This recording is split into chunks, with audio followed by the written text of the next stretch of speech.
Oke, Pak. Sebelumnya, Om Swastiastu, Assalamualaikum, dan salam sejahtera bagi kita semua. Baik, di pagi hari ini kita akan melanjutkan materi. Sebelumnya, apakah ada tugas?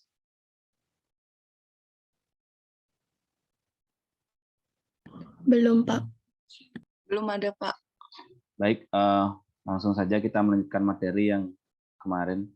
Kita membahas tentang Pancasila dari segi sejarah Indonesia.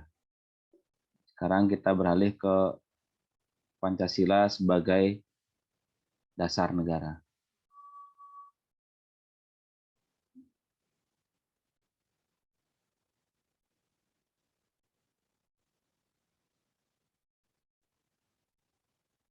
Sudah terlihat materinya? Sudah, Pak.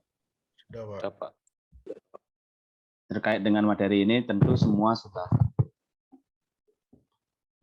tahu dan pernah mempelajari kan bagaimana Pancasila itu diposisikan sebagai dasar negara atau ideologi bangsa kita, yang dimana Pancasila ini memiliki hubungan atau memiliki korelasi dengan pembukaan Undang-Undang Negara Republik Indonesia 1945. Mengapa dikatakan demikian? Apakah ada yang tahu mengapa Pancasila memiliki hubungan dengan pembukaan Undang-Undang Dasar 1945?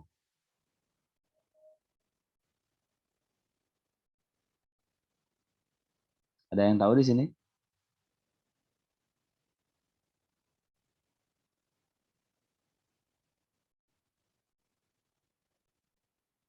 Apakah Pancasila memiliki perbedaan atau ada kesamaan antara Pancasila dengan Undang-Undang Dasar 1945?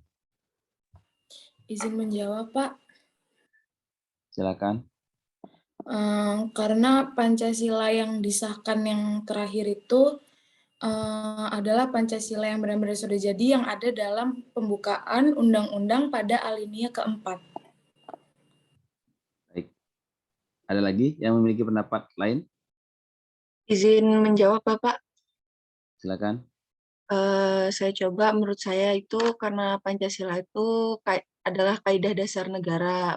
Oleh karena itu, Pancasila dimuat dalam pembukaan Undang-Undang Dasar 1945, maka undang-undang pun menjadi kaidah dasar negara tersebut.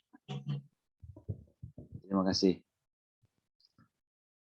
Mungkin dari dua pendapat tadi kita sudah bisa memahami bahwa Pancasila tentu memiliki hubungan dengan pembukaan undang-undang, dan itu terbukti dan tertera di pembukaan undang-undang pada alinea keempat, di mana butir-butir dari nilai-nilai yang ada pada Pancasila sudah tertera atau tersisipkan pada pembukaan Undang-Undang Dasar 1945 di alinea keempat.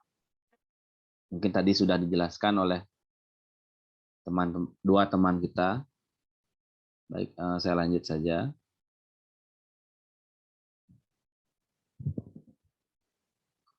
Nah, sebagai dasar negara, ini merupakan stat fundamental norma yang ada di Pancasila tentunya, di mana Pancasila sebagai dasar negara ini merupakan alas atau fundamen yang menjadi pijakan kita untuk memberikan kekuatan berdirinya sebuah negara. Jadi tanpa adanya ideologi atau dasar negara ini, atau seperti bangunan rumah yang tanpa adanya fondasi, tentu rumah itu akan cepat roboh, tidak berkekuatan, tidak memiliki power, dan sebagainya. Begitupun negara kita. Ketika negara ini tidak memiliki sebuah landasan atau dasar negara atau fundamental sebagai sebuah negara, tentu tidak akan negara ini memiliki kekuatan pemersatu bangsa, atau hal-hal lain yang bisa memberikan tuntunan dan pedoman bagi rakyatnya, bagi bangsanya sendiri untuk melakukan hal-hal yang terbaik untuk negara. Nah, sebagai dasar negara pun Pancasila merupakan suatu asas kerohanian yang memiliki suasana kebatinan atau cita-cita hukum, sehingga merupakan sumber nilai, norma, serta akidah, baik moral maupun hukum negara. Tentu sebagai dasar negara, dia tidak hanya sebagai ideologis atau fundamental norma, tetapi ada nilai-nilai dari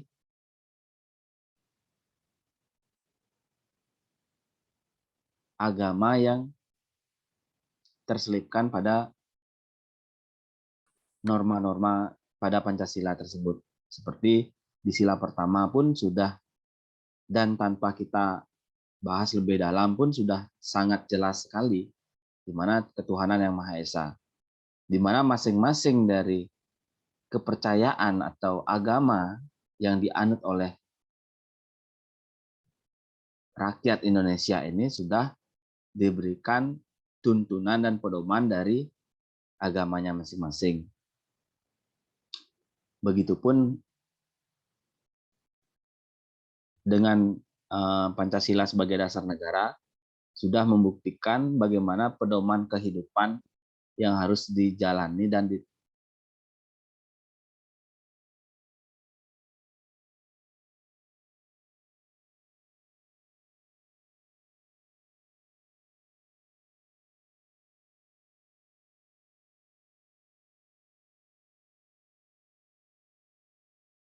Republik Indonesia, yakni termasuk seluruh unsur-unsur pemerintah, wilayah, dan rakyat. Tentu kita sudah bahas hal tersebut pada poin-poin pada Pancasila, dari sila pertama hingga sila kelima, begitupun dalam pembukaan Undang-Undang Dasar 1945 pun sudah dijelaskan, di mana alinea 1 sampai alinea 3 menjelaskan tentang apa yang dijelaskan? Halo? Ada yang tahu? Isi alinea 1 sampai alinea 3?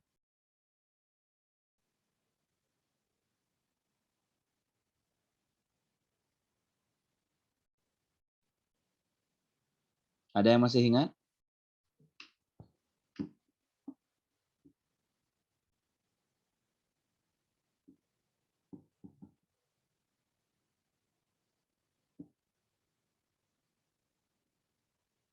Masih sedikit, Pak. Coba dijelaskan.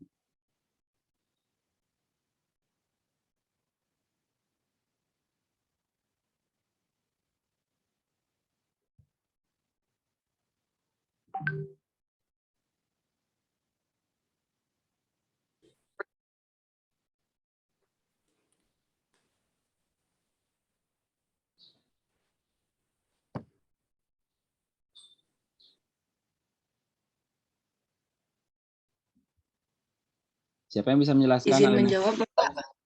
Silakan, Aras. Ya, saya coba dari alinea yang pertama ya, Pak ya. Itu kan isinya bahwa sesungguhnya kemerdekaan itu ialah hak segala bangsa, dan oleh sebab itu maka penjajahan di atas dunia harus dihapuskan karena tidak sesuai dengan peri kemanusiaan dan peri keadilan. Jadi makna yang tersirat makna yang ada itu yang pertama adalah keteguhan dan motivasi kuat bangsa Indonesia dalam membela kebenaran dan keadilan untuk melawan penjajah. Yang kedua yaitu pernyataan subjektif bangsa Indonesia untuk menentang dan menghapus penjajahan di atas dunia tersebut. Yang ketiga, itu tentang pernyataan objektif bangsa Indonesia bahwa penjajahan itu sudah tidak sesuai dengan peri kemanusiaan dan peri keadilan. Dan yang keempat, itu pemerintah Indonesia mendukung kemerdekaan bagi setiap bangsa untuk berdiri sendiri. Dilanjut ini, Pak. Mungkin kita bahas alinea pertama dulu ya. Terima kasih, Pak. Terima kasih, Aras, terkait dengan tanggapannya tadi.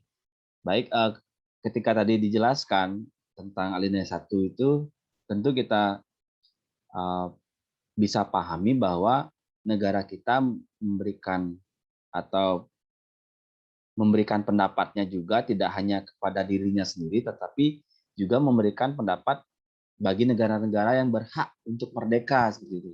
Karena di saat atau pada saat itu negara kita sudah bisa berpikir bahwa perang ini bukan suatu hal yang memang benar-benar menjadi tujuan akhir, di mana lebih memanusiakan manusia atau menjadi manusia yang beradab itu adalah tujuan kita sebagai manusia seutuhnya. Jadi poin-poin dari yang dijelaskan pada alinea pertama itu sudah tentu kita atau sudah jelas kita ketahui bahwa di sila kedua sudah memuat pada alinea ke-1. Gitu. Jadi pemahaman kita terkait dengan alinea pertama pada pembukaan tentu sudah terintegrasi pada sila kedua. Begitupun silakan dilanjutkan pada sila pembukaan alinea kedua. Siapa bisa jelaskan? Izin menjawab, Pak. Silakan. Makna pembukaan alinea kedua yaitu dan perjuangan pergerakan kemerdekaan Indonesia telah sampailah kepada saat yang berbahagia dengan selamat sentosa mengantarkan rakyat Indonesia ke depan pintu gerbang kemerdekaan negara Indonesia yang merdeka, bersatu, berdaulat, adil, dan makmur. Maknanya ialah 1. Kemerdekaan bangsa Indonesia dicapai melalui perjuangan melawan penjajah. Jadi kemerdekaan bukanlah hadiah dari bangsa lain. Yang kedua, adanya momentum yang harus dimanfaatkan bangsa Indonesia untuk menyatakan kemerdekaannya. Yang ketiga, bangsa Indonesia, kemerdekaan bukan akhir dari perjuangan. Terima kasih, Pak. Terima kasih. Tentu pada alinea kedua ini sudah mulai termuat dari apa yang menjadi persatuan bangsa Indonesia. Tentu apa yang menjadi dasar dari negara ini sudah terintegrasi dari nilai-nilai yang disampaikan tadi terkait dengan alinea kedua. Begitupun alinea ketiga itu sudah menjelaskan bahwa nilai-nilai keluhuran kita sebagai manusia yang beradab dan tentunya menyongsong persatuan kembali ke sila pertama, mengucapkan syukur kepada Tuhan Yang Maha Esa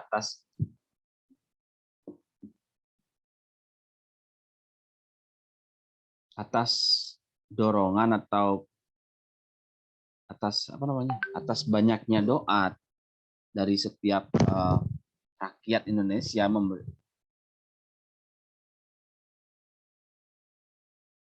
dengan ucap syukurnya menyatakan kemerdekaannya. Artinya dari setiap alinea 1 dan 2 maupun 3 tersebut sudah menjelaskan bagaimana bangsa Indonesia menjalankan Pancasila sebagai dasar negaranya. Begitupun alinea keempat.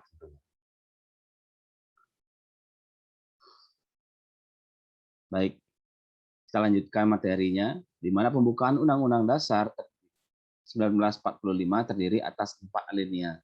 Seperti yang dijelaskan tadi, pada alinea pertama, kedua, dan ketiga memuat segolongan pernyataan yang tidak memiliki hubungan kausal organis dengan pasal-pasalnya. Di dalamnya memuat serangkaian pernyataan yang menjelaskan peristiwa yang mendahului terbentuknya negara. Tentu kita sudah tadi jelaskan dan pahami dengan seksama bahwa di alinea pertama sampai alinea ketiga sudah memuat dari nilai-nilai yang ada di Pancasila sebagai dasar negara. Sedangkan alinea keempat memuat dasar-dasar fundamental negara, yaitu tujuan negara, ketentuan undang-undang dasar negara, terbentuknya negara, dan dasar filsafat negara Pancasila.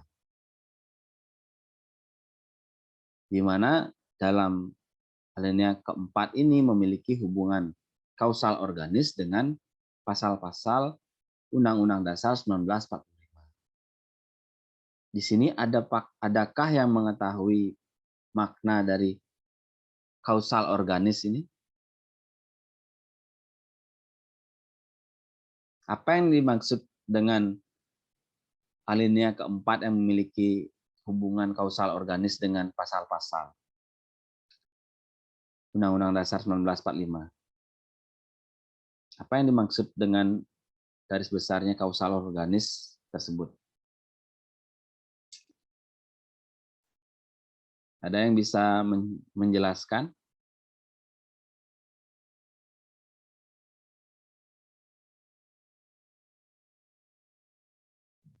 Izin menjelaskan, Pak.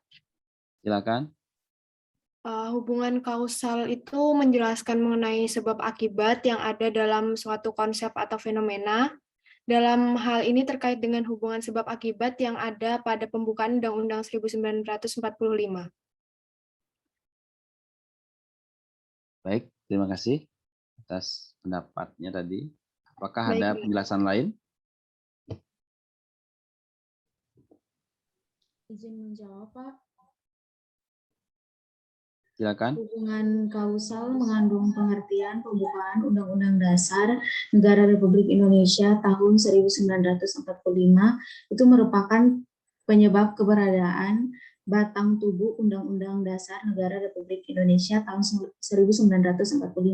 Sedangkan hubungan organis berarti pembukaan dan batang tubuh Undang-Undang Dasar tahun 1945 yang merupakan satu kesatuan yang tidak terpisahkan. Terima kasih, Pak.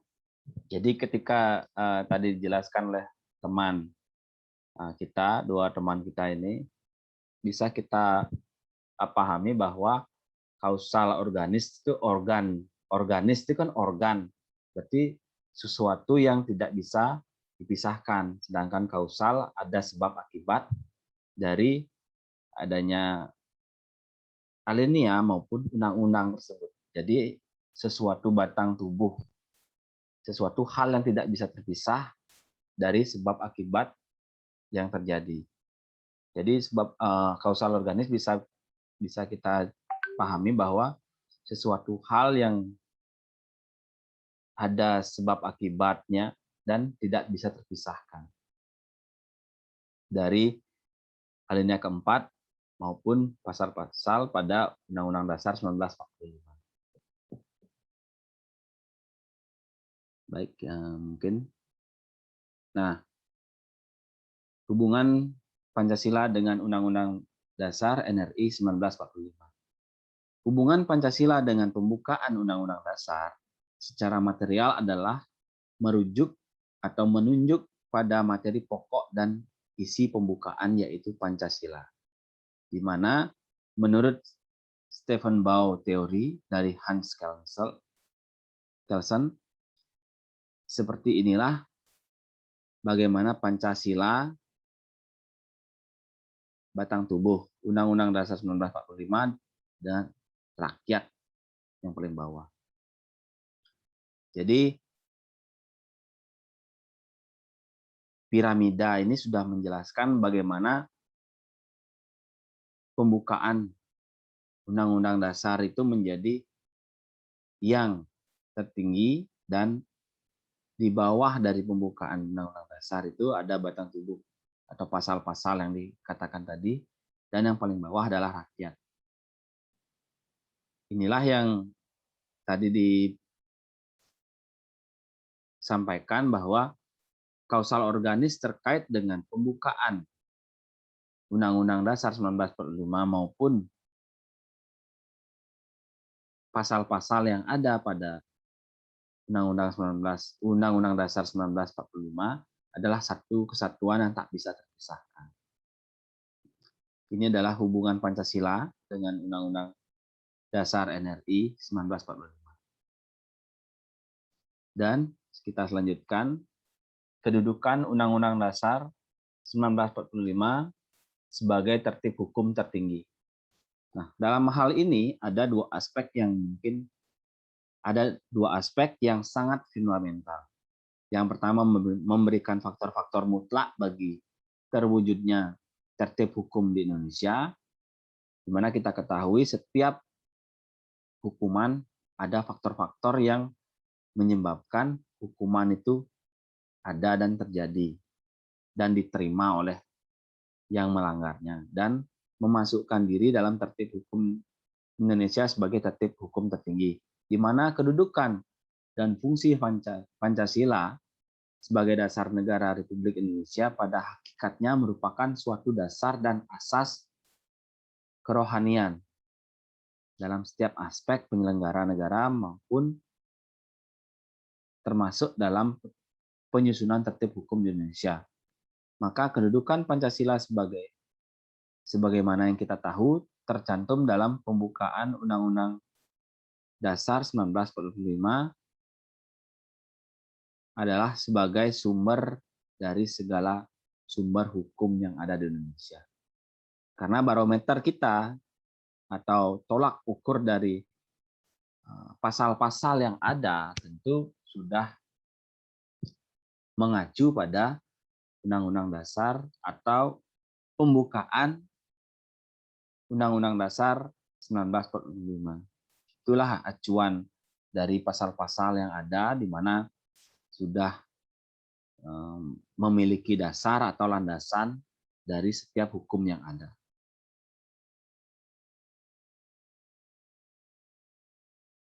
Terkait dengan hal tersebut, Pancasila itu merupakan landasan bagi penyelenggara negara dan pelaksanaan sistem pemerintahan yang memiliki kedudukan tertinggi dan sebagai sumber dari segala sumber hukum dalam ketatanegaraan di Indonesia. Di mana konsekuensi dari hal tersebut, segala peraturan yang ada harus berdasarkan dan bersumberkan pada Pancasila. Karena kita tahu di mana negara ini adalah negara besar yang tentu banyak faktor yang menjadi pertimbangan dan agar kebijakan tersebut muncul sebagai kebijakan yang bijaksana, karena kita yang berada di Indonesia tentu kita sangat rentan dan sangat sangat kritis sekali terkait dengan gesekan-gesekan antar agama, suku, ras, karena salah menyebutkan dalam agama pun akan menjadi penyebab hukum.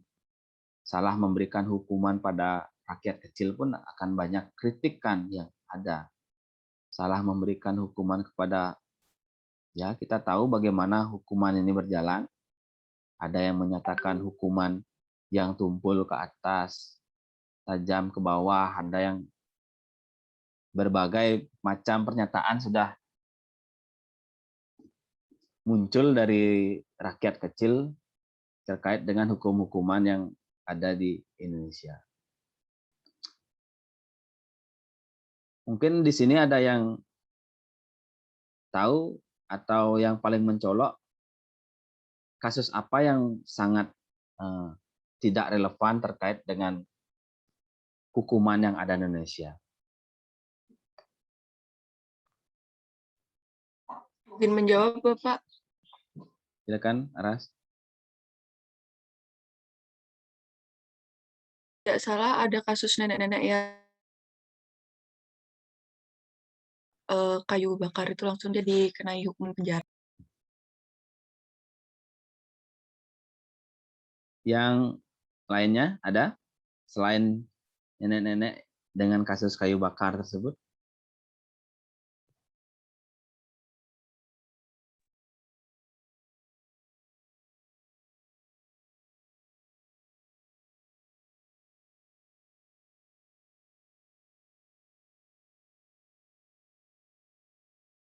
Ada yang memiliki contoh terkait dengan kasus hukum yang kurang tepat dengan hukuman?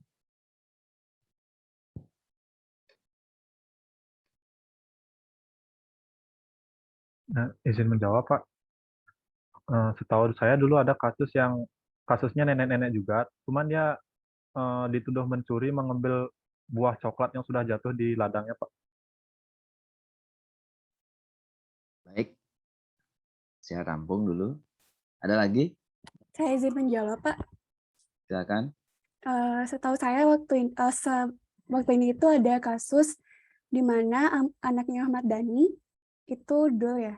Nah, itu kan dia dikasih mobil baru dan dia itu mengalami kecelakaan dan menyebabkan 5 orang meninggal. Dan itu menurut saya salah satu kasus yang tidak relevan dengan hukum yang ada di Indonesia, di mana dia tidak mendapatkan hukuman yang seharusnya. Seperti itu, Pak. Baik. Kita diskusi kecil dulu ya. Di mana ada yang ingin menanggapi dari pernyataan-pernyataan kasus-kasus yang disampaikan tadi?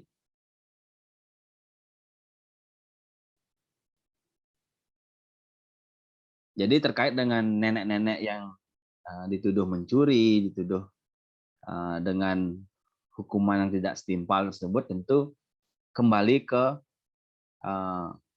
rasa kemanusiaan kita sebagai manusia, kan seperti itu. Ketika ada laporan seperti itu, apakah benar-benar harus ditindak atau bagaimana? Karena itu kan sudah, apalagi yang menuduh atau melaporkan tersebut adalah anaknya sendiri. Apa yang salah dengan hal kecil tersebut? Apakah sengaja ingin menyengsarakan orang tuanya dan ingin merebut warisannya? Kan itu banyak banyak kemungkinan yang terjadi kan, atau banyak keinginan yang terjadi ketika ibunya sendiri pun dipenjarakan seperti itu. Mungkin itu kembali ke rasa kemanusiaan kita sebagai manusia, bagaimana kita seharusnya kepada orang tua dan orang yang kita segani atau hormati sebagai orang tua kita. Ketika ada hal yang seperti itu, kita banyak belajar jadinya. Bagaimana Pancasila itu menjadi cermin kita. Ketika kita dihadapkan dengan kasus yang seperti itu, apakah kita harus berdiam diri atas diri kita sendiri? Janganlah muluk-muluk dengan banyak bersuara dengan orang lain atau siapa. Dari diri sendiri saja dulu.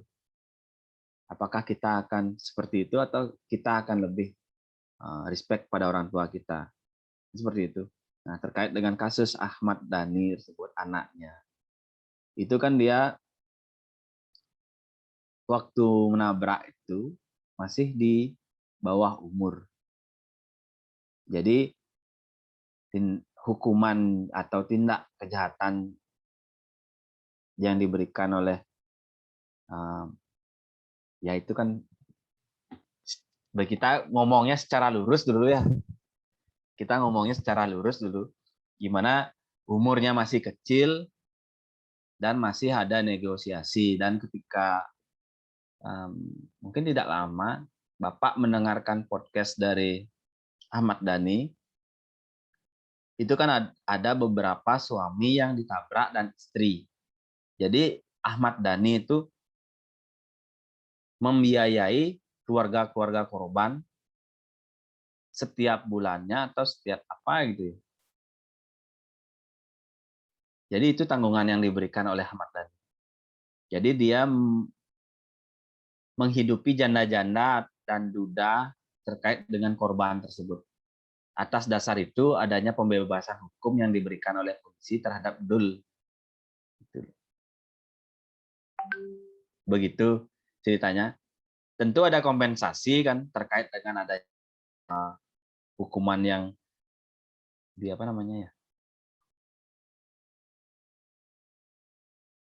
dibijaksanai. Tetapi kan kalau kita berpikir secara rimba kan mungkin di sana ada negosiasi terkait dengan uang juga kan. Kan tidak serta-merta hukum ya. Kalian sudah tahu juga bagaimana hukum di Indonesia. Adanya penyogokan terkait dengan Kejaksaan Agung, adanya penyogokan kemarin siapa ya terakhir yang rumah Pancasila itu kan nyogok di pengadilan juga kan. Dan dia katakan dengan jelas sekali dalam wawancaranya memang adanya pemberian insentif terkait dengan masalah yang dia dia proses. Ternyata hukum-hukum yang ada di Indonesia masih merupakan hukum yang berbayar bagi orang-orang yang memiliki duit atau orang-orang yang. Bagaimana tanggapan kalian dengan hal tersebut? Apakah akan terus berlanjut seperti itu atau bagaimana tindakan untuk pencegahannya?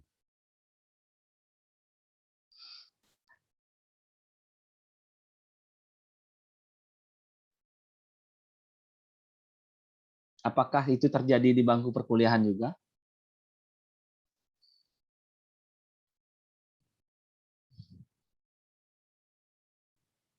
Siapa yang berani speak up terkait dengan hal tersebut?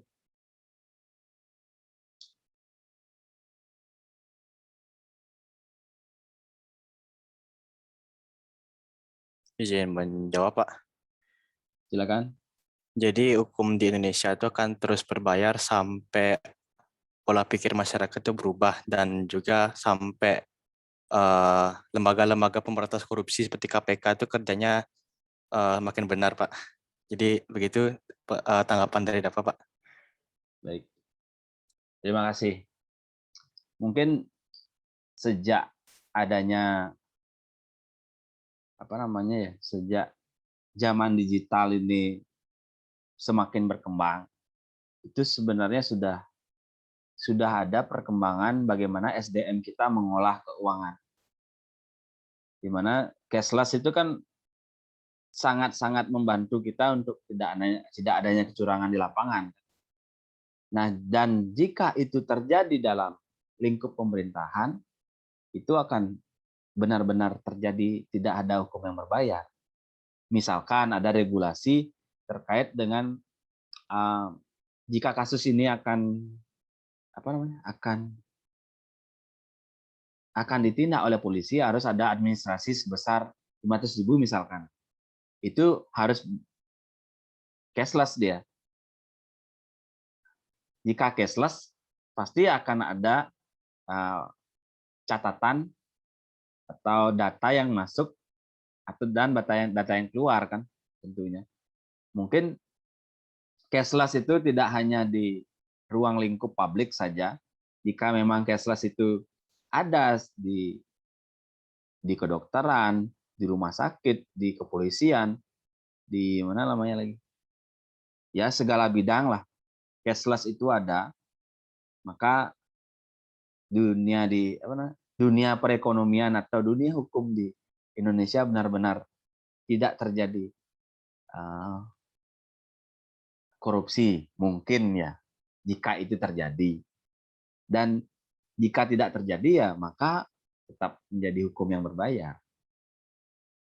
Karena kan setiap uang yang kita dapat itu kan nggak bisa, kalau yang sudah punya NPWP ya terkait dengan pajak tersebut, kalau sudah ada uang yang disetor dalam dalam ATM atau tabungan tersebut, tentu akan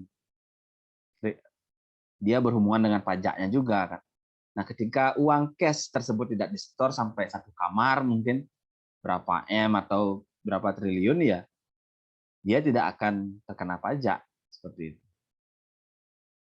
Itu pun tergantung dari pekerjaannya. Ketika diketahui kok masuk uang 50 juta per bulan tetapi tidak ada pekerjaan dan tidak ada regulasi mereka terhadap pekerjaan, ya itu akan dicurigai juga.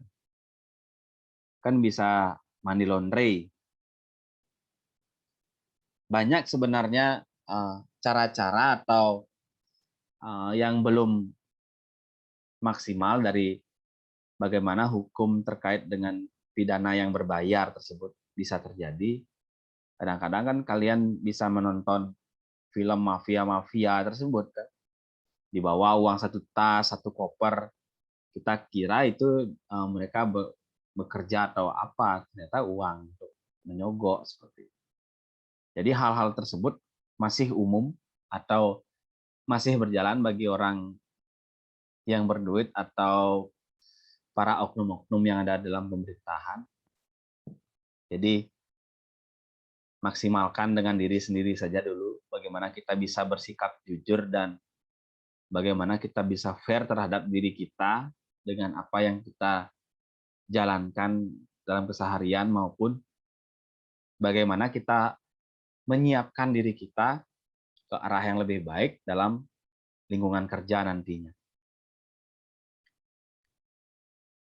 Jadi syarat tertib hukum sebagai berikut, di mana alinea keempat dalam pembukaan Undang-Undang Dasar 1945 memuat unsur-unsur yang menurut ilmu hukum disyaratkan sebagai adanya suatu tertib hukum. Di mana yang pertama adanya kesatuan objek, di mana kita bisa pahami hal tersebut, yaitu penguasa yang mengadakan peraturan hukum. Hal ini terpenuhi dengan adanya suatu pemerintahan negara Republik Indonesia dalam pembukaan Undang-Undang Dasar 1945 alinea keempat, di mana adanya kesatuan objek dalam alinea keempat tersebut, di mana penguasa yang mengadakan peraturan hukum. Yang kedua,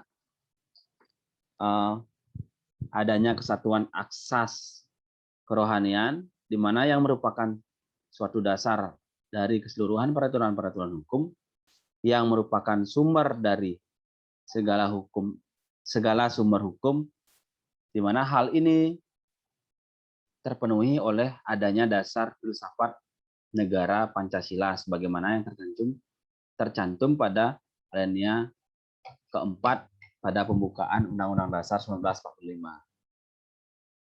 Yang ketiga, adanya kesatuan daerah, di mana peraturan-peraturan hukum itu berlaku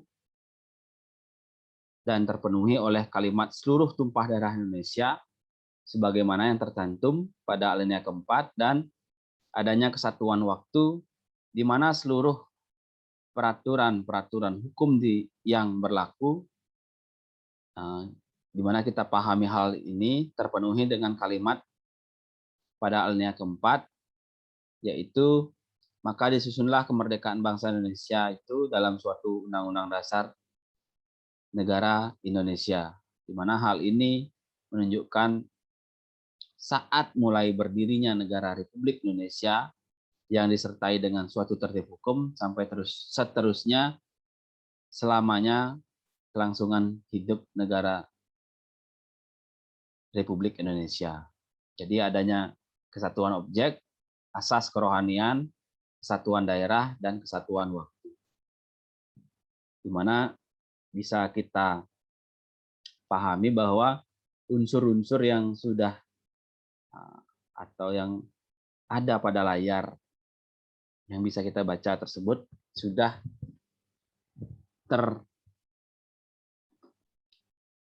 terpaparkan di alinea keempat. Adapun tujuan dari pembukaan Undang-Undang Dasar 1945 yaitu yang pertama untuk mempertanggungjawabkan kemerdekaan yang sudah selayaknya karena berdasarkan atas hak kodrat yang bersifat mutlak dari moral bangsa Indonesia untuk merdeka. Alinea kedua, kita bisa pahami bahwa nilai-nilai yang ada untuk menetapkan cita-cita bangsa Indonesia yang menginginkan dicapai dengan kemerdekaan, yaitu terpeliharanya suatu secara sungguh-sungguh kemerdekaan dan kedaulatan negara, satuan bangsa, negara, dan daerah atas keadilan hukum dan moral bagi diri sendiri dan pihak lain, serta kemakmuran bersama yang berkeadilan. Jadi, pada alinea kedua tersebut kita bisa pahami memang cita-cita bangsa untuk menjadi merdeka dan tidak hanya satu faktor yang ingin dipelihara dari kemerdekaan tersebut. Jadi adanya kedaulatan bangsa, kesatuan bangsa, negara, dan daerah atas keadilan hukum dan moral. Tentu keadilan hukum dan moral tersebut tidak hanya oleh kaum yang kurang mampu, tetapi sama rata siapapun yang menjadi rakyat Indonesia wajib merasakan hukum yang sama dari apa yang mereka langgar atau mereka tindak kriminal yang mereka lakukan.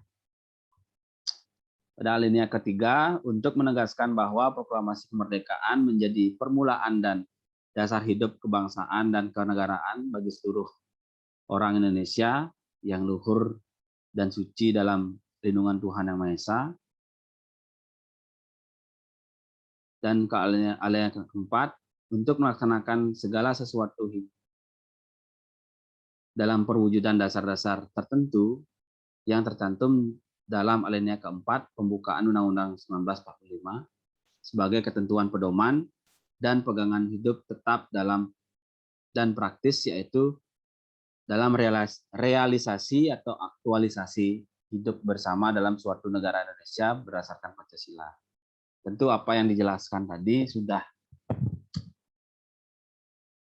saling berhubungan, bagaimana Pancasila dan pembukaan Undang-Undang Dasar 1945, di mana setiap alinea dan setiap sila itu memiliki hubungan atau korelasi terhadap kehidupan kita sebagai rakyat negara Republik Indonesia.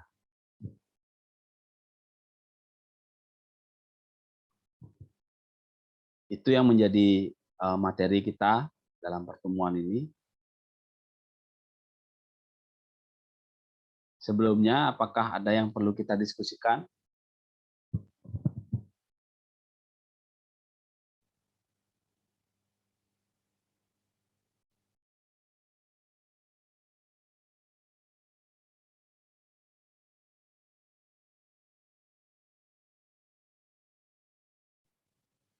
Izin bertanya, Pak.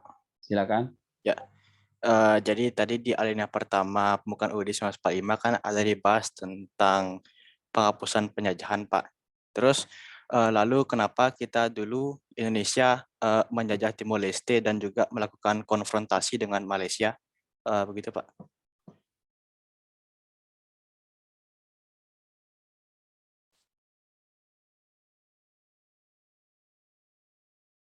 Baik.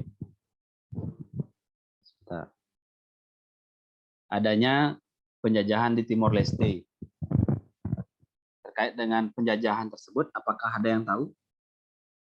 Siapa tahu ada ahli sejarah di sini.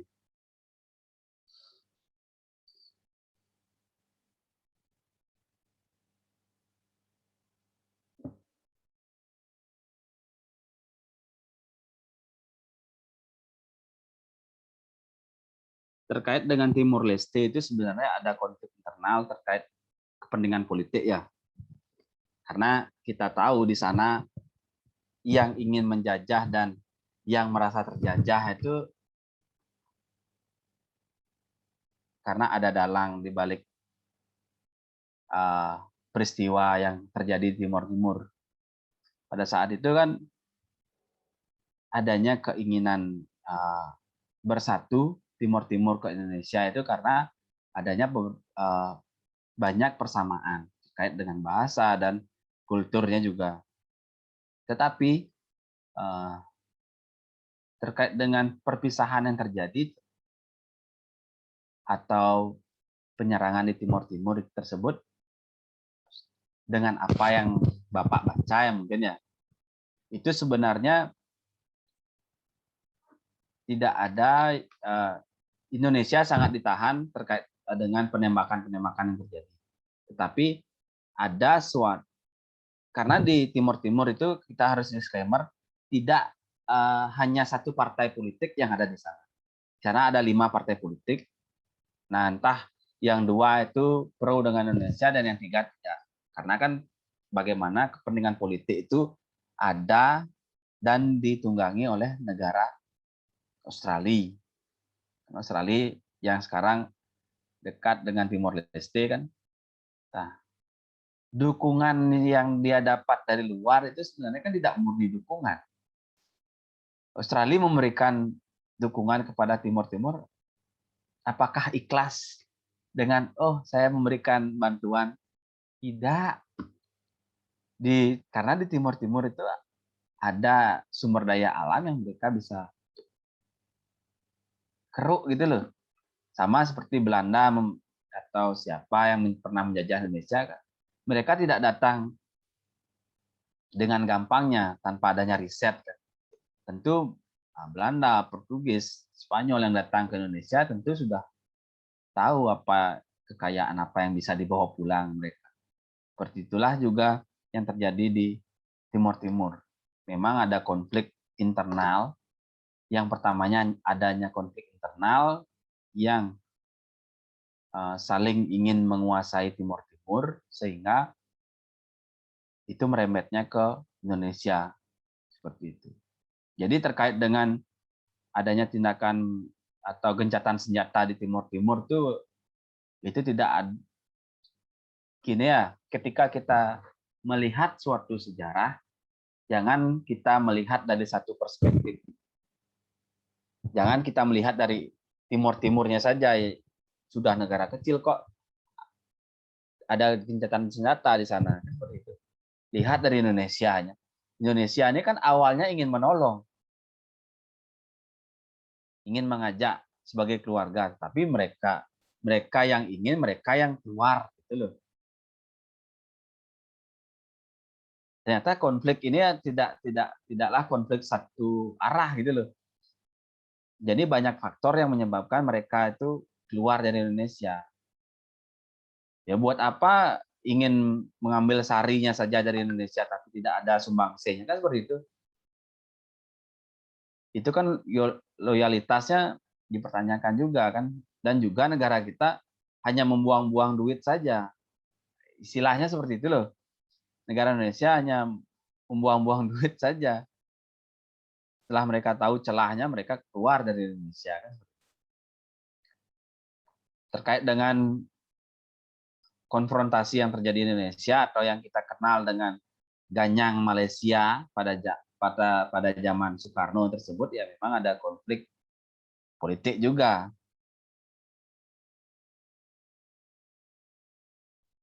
Jadi konflik-konflik yang terjadi pada Indonesia itu adalah bagaimana Soekarno tidak terima negaranya diremehkan oleh Malaysia, dan ada suatu hal yang lainnya. Apakah ada yang tahu bagaimana konfrontasi Malaysia tersebut?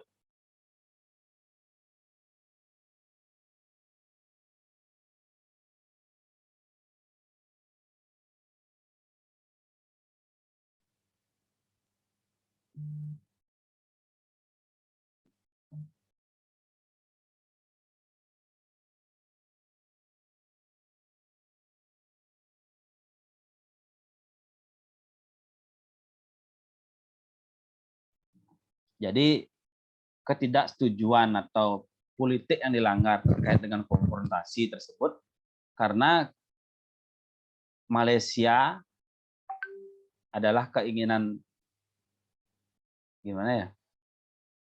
Istilahnya Malaysia ini ingin membuat persekutuan tanah Melayu, yaitu penggabungan Brunei,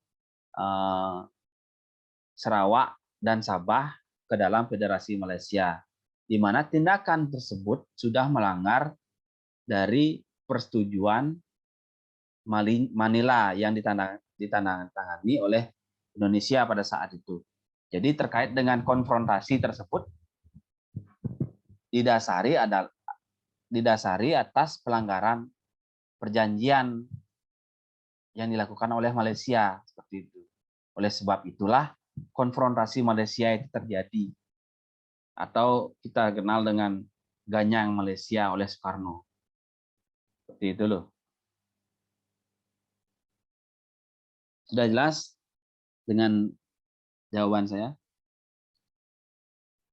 Jelas Pak, terima kasih Pak.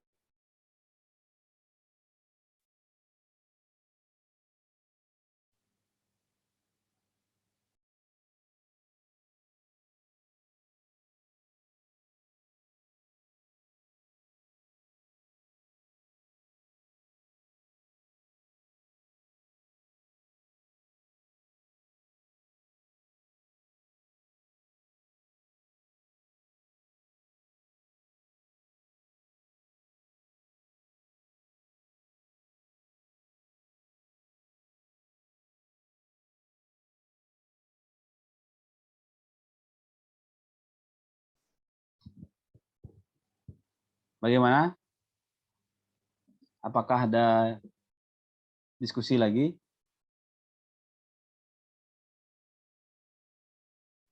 Izin bertanya, Bapak. Silakan. Ini pertanyaan saya agak sedikit sensitif. Yang kan kita semua udah tahu banyak banget berita yang lagi hangat banget itu adalah kasus penembakan Sambo. Penembakan kasus Sambo ini, kalau menurut Bapak pribadi, apakah ini termasuk dari pelanggaran Pancasila, Pak? Saya ingin tahu lebih dalam lagi tentang ini di apa namanya, di pelanggaran Jelas. Pancasila ini. Ya, Pak. Baik, terkait dengan berita tersebut sebenarnya kan kita dipancing untuk mengikuti dramanya kan, seperti film Korea ini. Saya malas sebenarnya membahas tentang apa ya. Sebenarnya banyak faktor yang tercederai oleh masalah ini sebenarnya. Tidak saja bagaimana kita sebagai rakyat percaya dengan polisi, bagaimana gimana ya? Istilahnya memutuskan rasa percayalah kepada pihak yang berwenang.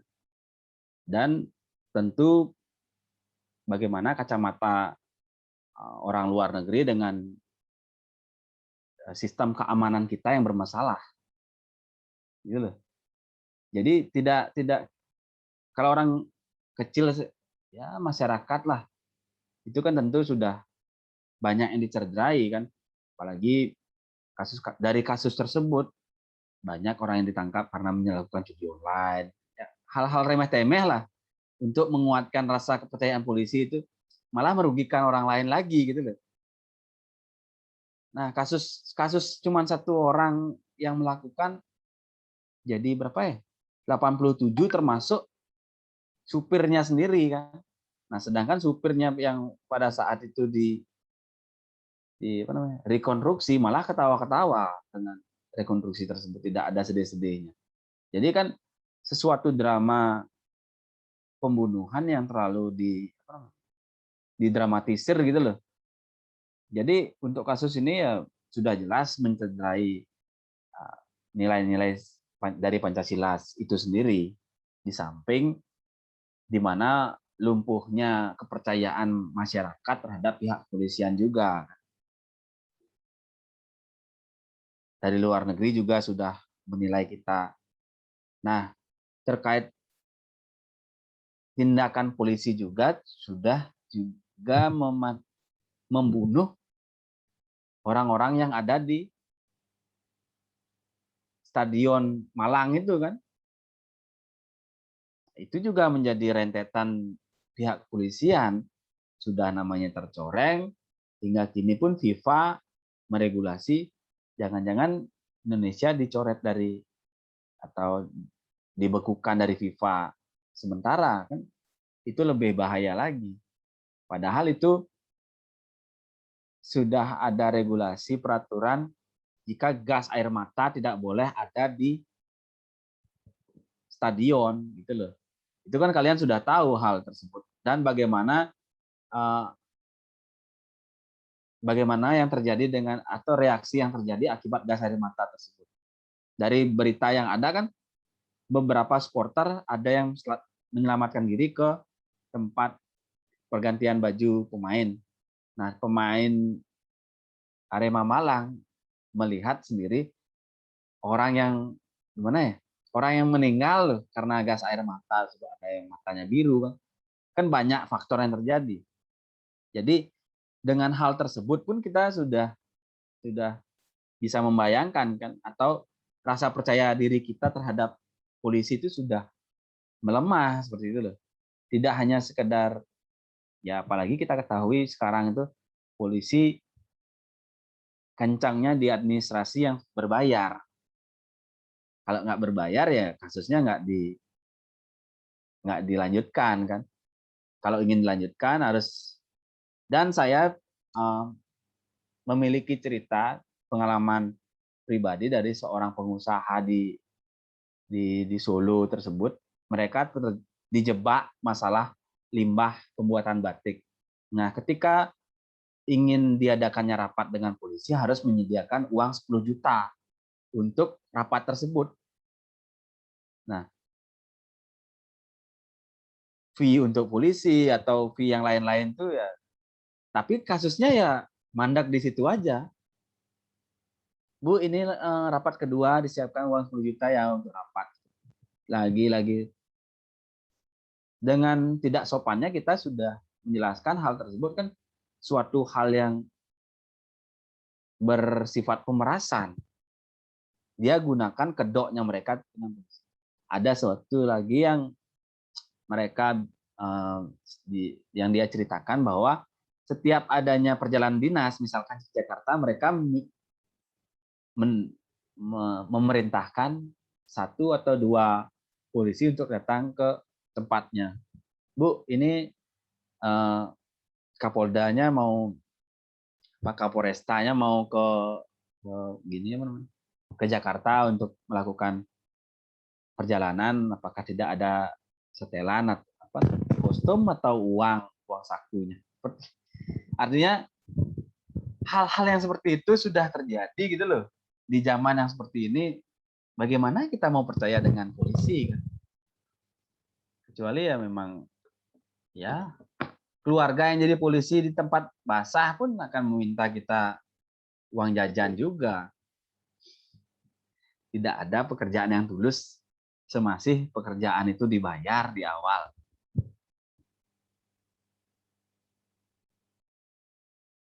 Saya kerja ini kan sebagai pengajar ini kan dibayarnya di belakang. Setelah saya ngajar baru saya dibayar. Gimana saya meminta uang? Kalau polisi kan bayar dulu baru dapat kerjaan. Saya bukan menjelek-jelekkan, artinya itulah refleksi yang terjadi ketika kita sebagai masyarakat menanggapi terkait dengan kasus-kasus yang terjadi gitu loh. Mungkin itu hanya oknumnya, saya tidak bilang semua kan. Tapi ya kalau sudah memiliki kuasa atau memegang memegang suatu jabatan, apapun bisa terjadi. Apalagi yang terjadi terkait dengan kasus Sambo itu kan dia sudah menjadi jenderal kan. Yang disorot bukan polisinya, tetapi seorang jenderal yang membunuh seperti itu. Tentu dari kasus tersebut sangat mencederai dari nilai-nilai Pancasila atau bagaimana kita berpedoman berkehidupan sehari-hari dengan Pancasila tersebut ya harus digalakkan atau diedukasi kembali seperti itu. Kita ketahui di mana zaman digital ini kan melemahkan sikap kita, melemahkan logika kita terkait dengan kemanusiaan, terkait dengan persatuan kita. Terlalu banyak umpatan-umpatan binatang-binatang yang ada di lingkungan atau di kelas atau dimanapun kan, tanpa kita memikirkan perasaan orang. Karena trauma itu kan tercipta dari perkataan. Dan itu akan melemahkan SDM lah.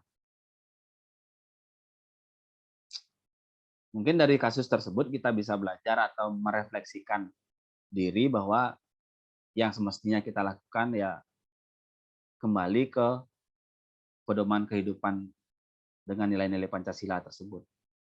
Begitu Aras. Jadi kalau kamu masih mengikuti dengan berita tersebut ya nikmati sebagai tontonan sinetron saja.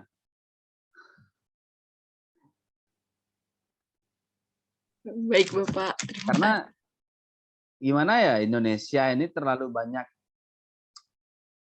ingin tahunya gitu loh. Seingin tahunya rakyat Indonesia sehingga kasus pun dijadikan bahan olok-olok rakyat gitu loh.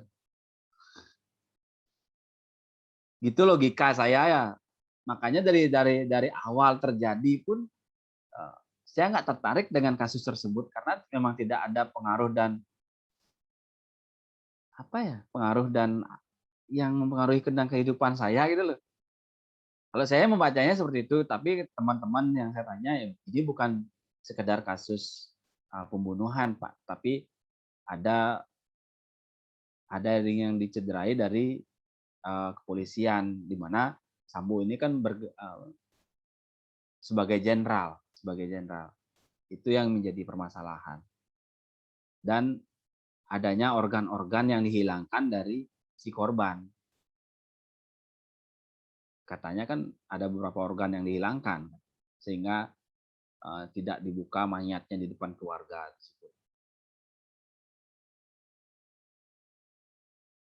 Ya mungkin kasus-kasus klasik seperti ini ya yang ingin tahu hukumnya yang nggak jelas juga. Mungkin apakah ada yang pro dengan kasus ini di kelas ini? Mungkin bisa dijelaskan. Bapak berikan waktunya. Dan hubungannya dengan Pancasila bagaimana?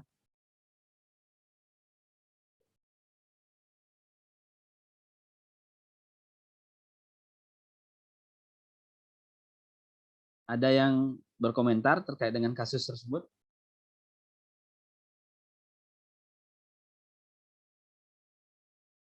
Adi Tanana, bagaimana? Saya masih kontra, Pak, sama kasusnya. Apa yang menjadi alasan terkait dengan kontra kasus tersebut? Pertama karena udah jelas itu melanggar dari sila-sila Pancasila. Yang kedua itu sudah melanggar HAM. Yang ketiga itu karena polisi itu sudah seharusnya menjaga keamanan gitu. Kenapa harus mencelakakan anggota sendiri, apalagi itu ajudannya. Itu, Pak. Ada lagi pendapatnya?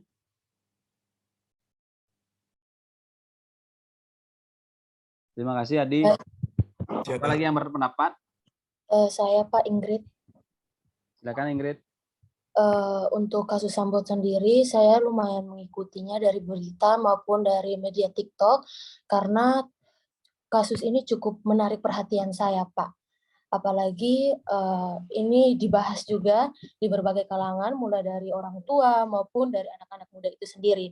Jadi kenapa menarik perhatian saya? Karena tentu saja yang menjadi pelaku dari pelanggaran hukum ini adalah polisi, di mana polisi itu sebagai salah satu penegak hukum yang penting. Kalau polisi saja tidak menegakkan hukum, kami masyarakat mau mempercayai siapa lagi? Pancasila saja mereka melanggarnya, hukum saja mereka melanggarnya. Bagaimana kita sebagai masyarakat menaruh harapan kepada mereka untuk menegakkan hukum itu sendiri, Pak. Jadi kenapa walaupun mungkin kasus ini sekarang sudah mereda karena sudah banyak-banyak isu baru lagi, tapi saya juga sebagai salah satu masyarakat yang mengikuti berita ini juga bersyukur karena pada akhirnya hasil dari kasus ini pun sesuai dengan apa yang diharapkan. Walaupun dari berbagai pihak masih ada yang belum sesuai, tapi kurang lebih sudah mulai menunjukkan bahwa hukum dari Indonesia sendiri perlahan-lahan sudah mulai di tahap proses untuk diperbaiki, Pak. Terima kasih. Sebenarnya dari apa yang diperbaiki atau dikembangkan untuk menjadi lebih baik itu dalam tahap ini adalah suatu pemaksaan ya, menurut saya. Ketika kasus ini tidak ada, mungkin tidak ada pembenahan gitu loh.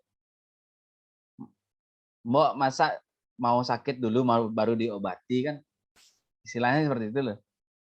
Ya kalau tidak ada sakit ya kita minum vitamin gitu kan, untuk mencegah tersebut. Dan jika tidak ada kasus kita kembangkan lagi. Istilahnya hukumnya lebih dibentuk lagi sebelum terjadi kasusnya, seperti itu loh. Dan itu yang kadang-kadang ya kalau dari pandangan saya ya, itu yang terkadang lambat dari hukuman. Apalagi ada 1000-2000-nya itu misalkan. Ini kan sebenarnya jika kita mencari hukuman yang adil ya hukuman seumur hidup atau hukuman mati kan. Dimana kan dia sudah jelas-jelas merencanakan dan memanipulasi dari bukti yang otentik. Kemarin kan sempat saya mengikuti bahwa rekaman videonya tidak asli gitu loh. Dibuat rekaman apa gitu yang diberikan oleh pihak kepolisian. Jadi tidak otentik. Sudah direncanakan, buktinya tidak yang diberikan tidak keaslian yang diceritakan, terlalu berbelit-belit ya. Dan terlalu membawa misalkan dia pernah menikahi ajudan polisi wanita itu loh. Polwan itu yang sudah berapa tahun nggak dia. Itu terlalu untung saya nggak punya TV loh. Kalau sudah saya punya TV, saya udah banting TV saya. Saking keselnya. Jadi banyak hal tentu yang kita pelajari dari kasus tersebut. Kan. Jadi tidak hanya satu nilai atau satu pandangan saja terkait dengan kasus tersebut. Banyak aspek yang bisa kita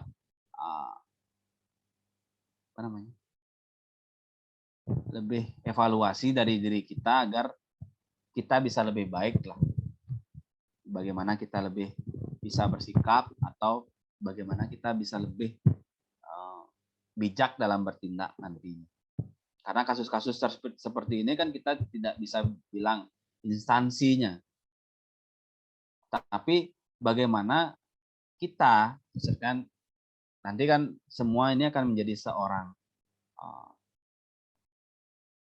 dokter gigi gitu loh. Bagaimana seorang dokter gigi dipengaruhi prestasinya dengan yang lainnya. Begitupun jika terjadi masalah terkait dengan profesi ini, tidak hanya satu dokter gigi yang dicederai, tetapi instansi tempat kalian bekerja, instansi di mana kalian menempuh pendidikan tersebut, dan rekan kerja kalian yang akan merasakan dampak dari terjadinya kasus yang nanti mungkin ya kalian mengerti tersebut. Jadi tidak hanya diri sendiri yang dirugikan, tetapi orang-orang di sekitar, orang yang mendidik kita, dan orang-orang yang berjasa terkait dengan karir kita nanti. Jadi tidak terkait dengan kasus Sambo ini ya sudah jelas merugikan orang-orang dan instansi, karena trusting masyarakat kepada instansi pun sudah, apalagi kasus yang kemarin terjadi, kasus kasus stadion di Malang tersebut, itu juga penyebabnya dari pihak kepolisian yang mengatasnamakan ingin menyelamatkan pemain bolanya, karena dicari oleh supporter untuk menanyakan kenapa Malang bisa kalah. Kenapa bisa kalah? Sedangkan yang ada dan hadir di stadion tersebut hanya supporter Malang. Tidak ada supporter dari Surabaya ke Malang gitu. Kan dilarang kemarin. Nah, kok supporter sendiri bisa dibuat mati, kan itu konyol kan kalau kita mendengar. Tapi itu yang terjadi, tidak hanya satu faktor, tapi ada yang lain yang menyebabkan hal itu terjadi, termasuk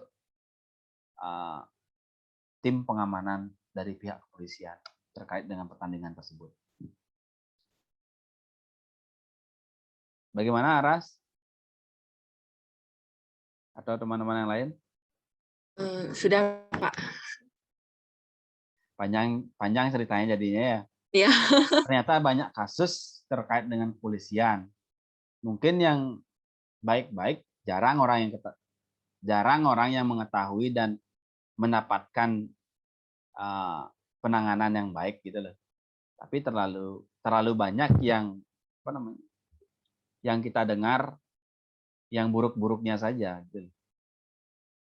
Entah apapun itu ya, kembali ke diri kita. Ketika kita bisa menghargai hidup kita sendiri maupun hidup orang lain, ya maka orang lain lebih menghargai kita dan hidup kita lebih berharga tentunya. Terkait dengan hukum atau yang lain-lainnya, ketika kita bisa bergerak pada satu rel, ya, kita bakal ada di arah yang jelas gitu.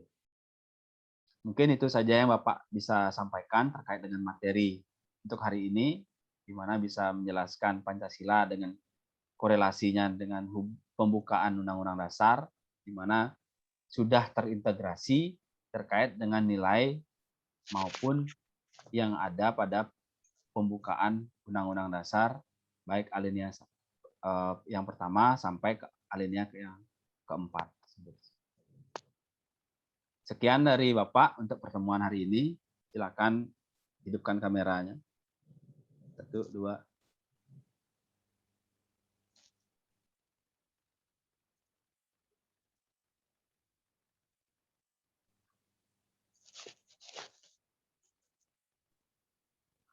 Baik, terima kasih atas waktunya telah mengikuti perkuliahan. Mohon maaf jika ada salah. Selamat siang. Siang Bapak, terima kasih. Terima kasih, Pak. Siap, Bapak. Terima kasih, Pak. Terima kasih Pak. Terima kasih. Pak.